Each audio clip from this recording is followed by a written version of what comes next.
Shalom. First thing and foremost, I'm going to give all praises and glory and honor that's due to Yahweh, Ba'ashim, Yahweh Shai, Ba'ashim, Rakakwadash. Double honors to the elders and the apostles of Great Millstone. Blessings and salutations to the hopeful elect. Those in the gospel brothers, and understanding of Yahweh, Ba'ashim, Yahweh Shai, wherever it may be. This is just a quick lesson through the Spirit. Going into perilous times. People are really losing their minds. They're losing their marbles. These people, man, they're operating without a conscience because right now the country is on edge due to this presidential election, or presidential selection, should I say, which is currently taking place, which you don't really see a definite end and you don't really see a definitive end in sight for real, because they're talking about we can have results at the end of the day, sometime next week. It can be the next couple of months that they're going to come up with some type of conclusion, because for the simple fact they had to stop counting votes. So the elites, they're doing something here, and they're trying to put people on edge, and they're trying to get in people's minds as to being desperate for a leader. All right, and the more people have to wait for good or bad, the more antsy and unpredictable that will come, which is going to raise the height of tensions out here, mainly among you Edomites, because Esau Edom, he's on edge, man. I mean, this devil is losing it because he's seeing the end of his society. He's seeing the end of his kingdom.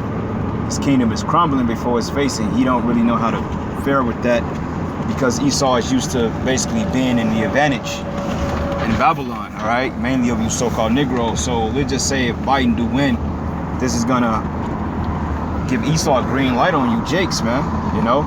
And also you Jakes are gonna get to the point that you're gonna start hunting these Edomites, you know, and bringing them down to hell with you, because for the simple fact, Isaiah the 13th chapter goes into it as them being a chase row, meaning you Edomites.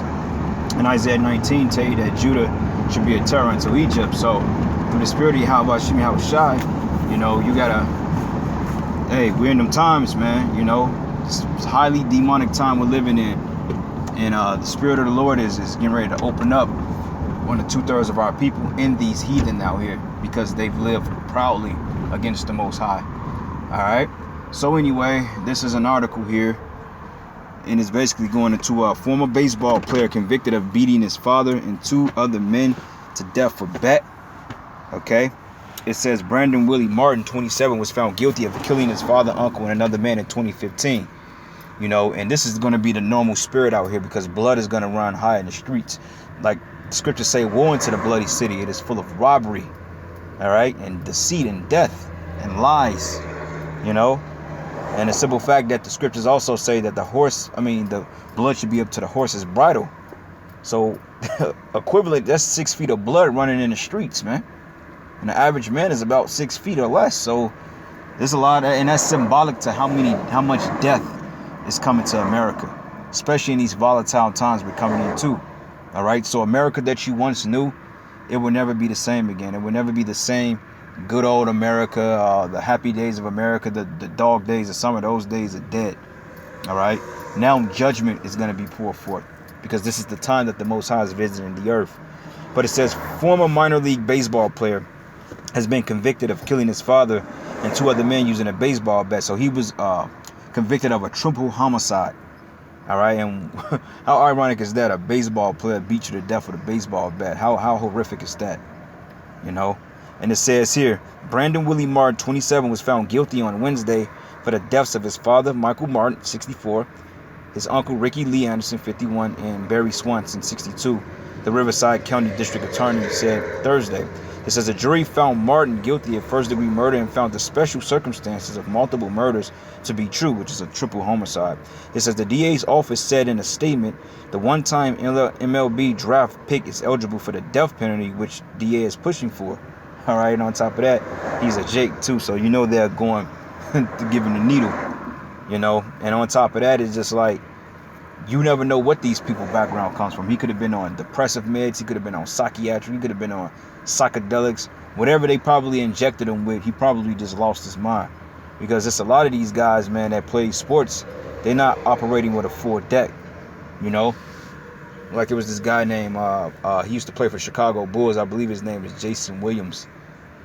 Basically, man, you know, he just, one of them guys, man, he dipped off, and I believe they found him dead, like ashore somewhere. You know, but anyway, it says here, It says Martin has killed his dad, who was disabled, his uncle in Swanson, an alarm installer, on September 27, 2015, which was a few years ago. And the three men were murdered at the Martin's home in Riverside, California, where Swanson was installing the ADT alarm because the family feared Brandon Martin. But after killing the men, Martin stole Swanson's pickup, with police later found in Corona, and the athlete then led authorities in a car chase before he ditched the truck and fled on foot. Alright, but in an attempt to evade the officers, he broke into a home where he jumped from a second-story window. And Corona police sent the police canine to detain Martin. But after fighting with the canine, which is the dog, Martin was arrested, the DA's office said. But it says Martin had reportedly been released from an emergency mental health facility just hours before the murders. But he had been admitted to the facility after threatening his father. Alright, so it says he's currently being held in jail. But you know what's so funny and significant about this? If Esau was to do this, they would have basically said, oh, he had a mental illness. He was suffering from some type of depression or some type of psychosis. But yet, when Jake is on it, and yet he he gets some bodies on him, then all of a sudden, he's just a crazy nigga. You know, he's crazy. He needs to be put down. He's a menace. He's a jeopardy to the people. You know, they come up with all these different excuses as to why to throw Jake in jail. While I'm not justifying what he did, I mean, what he did was blatantly wrong and awful, okay? Because what was your intent? Why did you kill these three men if they pose no threat to you? You know, so what he did was just flat out murder, which it is punishable according to the scriptures. All right, the Lord said, "Thou shalt not murder." That's a sin punishable to death. But if there was Esau, Edom, they would have sent him to a mental institution, and then before you know it, they probably would have let this clown back on the streets. But anyway, just to show you the type of mindset that the people in America are going to be dealing with, because hey, people, they're on medicines, and then when the pharmaceutical companies and the economy collapses, people are going to just really result into just going batshit crazy, because they're going to lose all hope. Like they say, when people lose hope, they lose everything. Or when they lose all hope, then they lose their life, they lose their mind. You know, because these people, they're holding on by a thread. Like what keep these people in the traffic and commerce operating is the fact that people could go to and fro. But when they put a halt to these particular operations here, that's when you're going to start seeing people lose their mind. Like now people can still readily go get food. You can still go out and enjoy yourself. You can still hit bars. People are still going to work. Like you come to Missouri, I mean, the economy looks pretty much sustainable. You can't really tell that people is not working because, I mean, there's traffic all over the place. Cops are working. Firemen are working, construction men are working, city people are working, mortgage people are working, you know, restaurant people are working. It's like business is normal with no sign of slowdown in sight. But when things slow down, that's when people are going to really start losing their minds out here. All right. But anyway, this is the book of Matthew 24, and I'm going to start at 12. It says, "And because iniquity should abound, the love of many shall wax cold." And this is an example of that. People betraying one another, you know, like the scriptures say, brother betray brother into death, roughly paraphrasing it, because the heart, because the love for one another shall wax cold, and iniquity shall abound. And that's basically what we're seeing. Family members coming against each other, more arguments, more spousal disputes, you know, domestic disputes, if you want to call it that. You know, more breaking and entering, more people stealing from one another, mistreating one another. That's the common spirit here in Babylon, and we're getting ready to see that on a big scale, you know. So this is the book of Luke 21, and I'm gonna start at verses. Let's start. Let's start at 16. It says, "And ye should be betrayed by both parents and brethren, and kinsfolk and friends, and some of you they should cause to be put to death." Okay, so that's gonna be common. Just because you grew up with your uncle and you and your cousin or your brothers, just because your brother was close once upon a time, that don't mean in the times that's coming he ain't gonna turn against you, or you may turn against him. Especially if he found out that you in his truth, and you know you've been trying to break the truth down to him, and you've been rebuking him because of his unfavorable lifestyle. Hey man, just a matter of time before he give you over to the authorities. Hebrew Israelite, there you go. Yeah, this guy, man, he was crazy. He used to be preaching that crazy Hebrew Israelite stuff in the house, man. Get this guy out of here, you know. So, hey, man, this time's becoming in too, you know. But you guys you think things is a damn game. You know, you think that this is a everlasting kingdom, which the Most High has an end date on Babylon. All right. So anyway, let me find that precept here. Perilous times. That's in Timothy's, I think. Yep.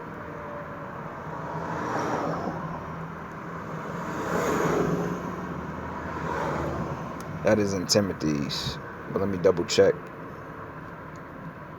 So yeah, brothers, man, you got to keep your head on a swivel, man. Because like I said, during this presidential election, people, man, they're literally losing their damn minds out here. You know, they have not a clue as to what the hell is going on. You know, only thing they want is normalcy and going back into the way things once were. Other than that, they don't care about nothing else, and they would do whatever it takes, even if it means taking your life to get back there. All right, so this is the book of 2 Timothy 3:1. It says, "This know also that in the last days perilous times shall come." Perilous goes into dangerous times, evil times. All right, the fact that this man killed his family members, that's an evil thing, especially when they didn't pose no threat. And they brought out the fact he was part of a mental health institution, but they didn't know, that didn't hold no weight. They like, man, you killed 3 people. Versus that guy Dylan Roof that goes and shoot up a damn church, killing 9 people. Yet, where is it talking about him going to jail for life or getting a death penalty? There ain't nothing about that. You know, oh, he was a disturbed little boy. You know, his family broke up when they were young. They always give an excuse for the damn devil. All right, when killing is in his nature. But when Jake does some horrific shit, oh, he's a murderer, he's a thug, he's a gangbanger, he's a menace. We have to give this guy the needle. You see the playing field between Jake and Esau? You Jakes ain't got a chance, man. You know, it says, "For men should be lovers of their own selves, covetous, boasters, proud, blasphemers, disobedient to parents, unthankful, unholy." This guy was disobedient to his father by killing him, man. That's off. That's a sin unto death. You ain't supposed to put your mother and father to death, man. Especially if they ain't did nothing to you. And it says, without natural affection. All right? That was no affection there, because now affection is artificial. You could be friends with somebody tomorrow. You can hate them the next day. Same thing with a woman. You could be dealing with her tonight, and tomorrow she's with another man, or she's hating you, or she's figuring a way on how to uproot you out of our life so she can live our bullshit lifestyle. That's unnatural affection, man. All right? It says here, truce breakers, false accusers, incontinent, fiercers, despisers of those that are good, traitors. There's a lot of treachery going on in Israel. Like, Jake is very treacherous. You know, be careful.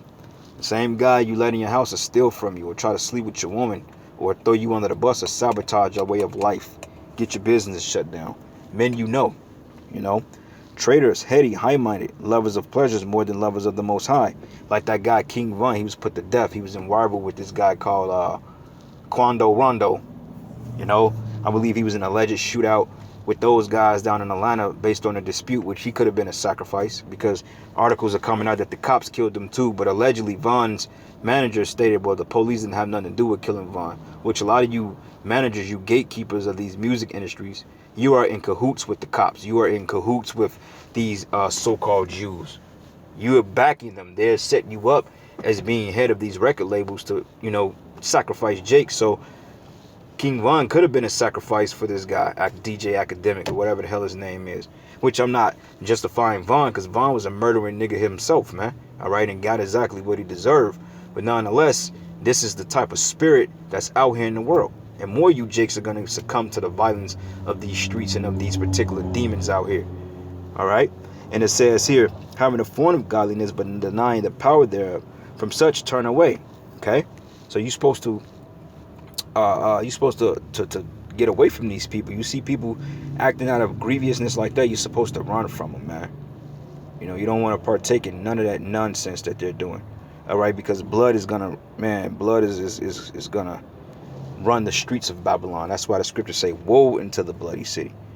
All right. So this is the book of Revelation 14, and I'm going to start at verses 18. It says, and another angel came out from the altar which had the power over fire, and cried with loud to cry to him that had the sharp sickle, saying, thrust in thy sharp sickle and gather the cluster of the vine of the earth, for our grapes are fully ripe. All right, which represents you damn people. And it says, and the angel thrust his sickle into the earth, and gathered the vine of the earth, and cast it into the great winepress of the wrath of the Most High. And the winepress was trodden without the city, which is really going into you Edomites, because the scriptures say, I've trampled the winepress alone. All right, and the precept to that, I believe, is Isaiah, I think 53, when it says, who come from Basra? It's either Isaiah 53 or 63. One of those, Salakia. I think it's Isaiah the 53rd chapter. All right, which the winepress really represents you Edomites too, mainly. And the winepress was trodden without the city. All right, and the blood came out of the winepress even into the horses' bridles by the space of 1,600 furlongs, man. That's how much ass the Most High, Yahweh Shai, and Yahweh Shai is going to stomp out. All right, like the scriptures say, the dead should be cast out as dung, because you're going to have dead bodies all over the freaking place. You know, once again, going back into the book of Nahum, first chapter, the third chapter, woe into the bloody city. You know, but nonetheless, the Most High, or Yahweh Shai, is going to come back and bring hell to you Edomites out there, man. You know, and you other nations. You know, that's why the scriptures say that the blood should be up into the horse's bridle, because that's symbolic unto the death sentence that's coming to this place. All right. Nahum 3:1. Woe to the bloody city. It is full of lies and robbery, and the prey departed not. That's right. Bloody city. The scriptures refer to this place as the bloody city, which is America, man. Like the scripture said, the dead should be cast out as dung, and there should be nobody left to bury the damn dead, because ain't no sanitation workers are going to be out here picking up dead bodies, and no city workers, and no morticians, and no they're not going to be out here, man. Nobody's going to be out here picking up no dead bodies. They're just going to be piled up like a big heap, you know. Ezekiel 16:23, second Ezra 16:23, it says here, matter of fact 22, it says, for many of them that dwell upon the earth should perish of famine, and the other that escape the hunger should the sword destroy. All right, we know what the sword represents, an instrument of death, and the dead should be cast out as dung, and there should be no man to comfort them. For the earth should be wasted, and the city should be casted down, and there should be no man left to till the earth and to sow it. All right, so those are the evil, hilarious times we're coming into. But anyway, brothers, with that, all praises and glory and honor is due to Yahweh Bashim Yahweh Shai. And with that, Shalom. Lord, will you edify into the next lesson? Abal.